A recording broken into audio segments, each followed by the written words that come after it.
Hello everyone and welcome to comfortable studies. मैं हूं Parul ma'am और आज हम क्लास 6 की साइंस का chapter number 4 sorting materials into groups इसके हम एक्स्ट्रा प्रैक्टिस क्वेश्चंस करेंगे। तो एक्स्ट्रा प्रैक्टिस क्वेश्चंस हमारे लिए एग्जाम में काफ़ी हेल्पफुल रहते हैं। हम चैप्टर को रीड करते हैं 2 बार या 3 बार, उसके बाद हम जो बैक में एक्सरसाइज होती है वो कंप्लीट कर लेते हैं। फिर भी एग्जाम में 1-2 क्वेश्चन ऐसे आ जाते हैं जो चैप्टर के ऊपर बेस्ड होते हैं लेकिन हम उनको लिख नहीं पाते हैं, पता होता है फिर भी हम लिख नहीं पाते हैं। तो इसी चीज़ को ध्यान में रखते हुए मैंने कुछ एक्स्ट्रा प्रैक्टिस क्वेश्चंस कवर किए हैं, तो आप इनको यहाँ पे देखें। फर्स्ट क्वेश्चन है, what are soft and hard materials. क्या होते हैं सॉफ्ट एंड क्या होते हैं हार्ड मटेरियल्स। तो वैसे तो ये सिंपल है क्वेश्चन, बहुत कोई भी बता सकता है इसको, बट फिर भी हम इसको लिखेंगे तो वो लैंग्वेज यूज़ में आती है तो वो अच्छी होनी चाहिए। तो materials which can be compressed और stretched easily are called soft materials. जिसको दबाया जा सके या स्क्रैच किया जा सके are called soft materials. Whereas which are difficult to compress are called hard materials. या जिनको हम दबा नहीं सकते। अब इसको एग्जांपल लें, अगर हम कॉटन को अंदर कंप्रेस करते हैं तो वो इजीली कंप्रेस हो जाता है। इसके कॉन्ट्रेरी अगर हम ब्रिक जो ईंट होती है या जो पत्थर होता है उसको अगर हम दबाते हैं तो वो कंप्रेस नहीं होता है।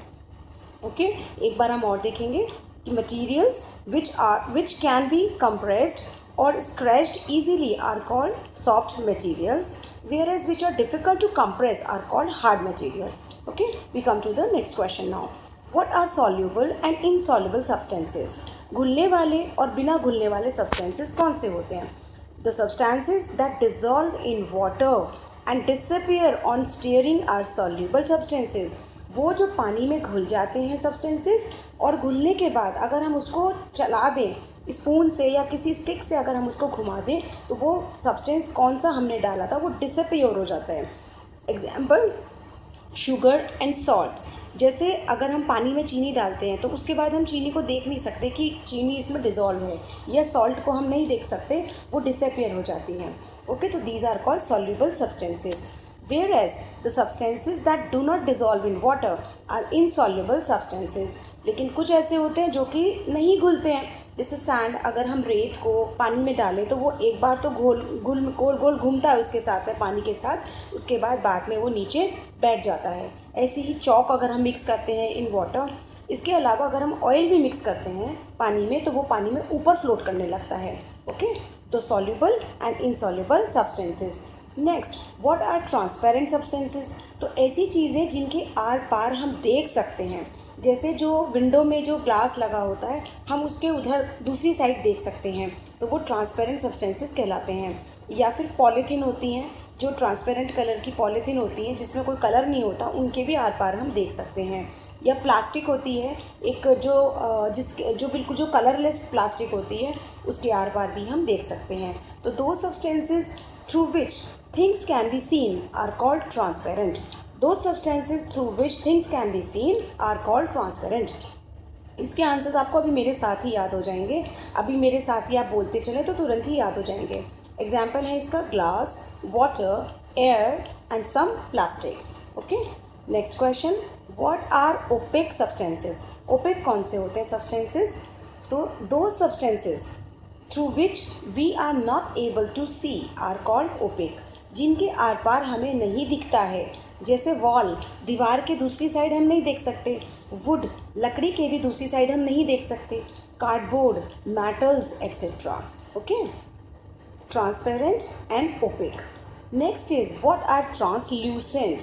ये इंपॉर्टेंट है, ये नया है एक्चुअली। ट्रांसलूसेंट में क्या होता है कि वो सब्सटेंसेस जिनके आर पार देखा तो जा सकता है लेकिन बहुत साफ नहीं दिखाई देता है, उन्हें हम ट्रांसलूसेंट मटेरियल्स कहते हैं।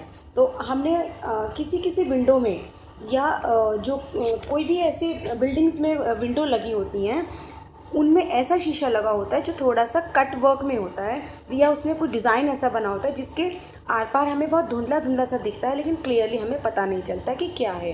तो इसका डेफिनेशन होगी, the materials through which objects can be seen but not clearly are known as translucent materials. Okay, next question is how are materials grouped और क्लासिफाइड। तो मटेरियल्स को किस तरीके से क्लासीफाई किया जा सकता है या उनको कैसे ग्रुप में डिवाइड किया जा सकता है कि कौन से मटेरियल किस ग्रुप में आते हैं, क्योंकि बहुत सारे मटेरियल्स हैं हमारे चारों तरफ। तो materials are grouped together on the basis of similarities and differences in their properties.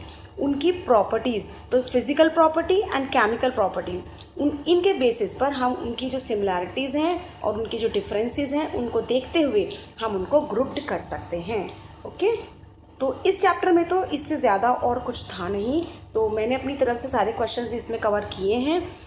फिर भी अगर आपको लगता है कि अगर कुछ क्वेश्चंस इसमें कम है तो आप मुझे कमेंट बॉक्स में बता सकते हैं।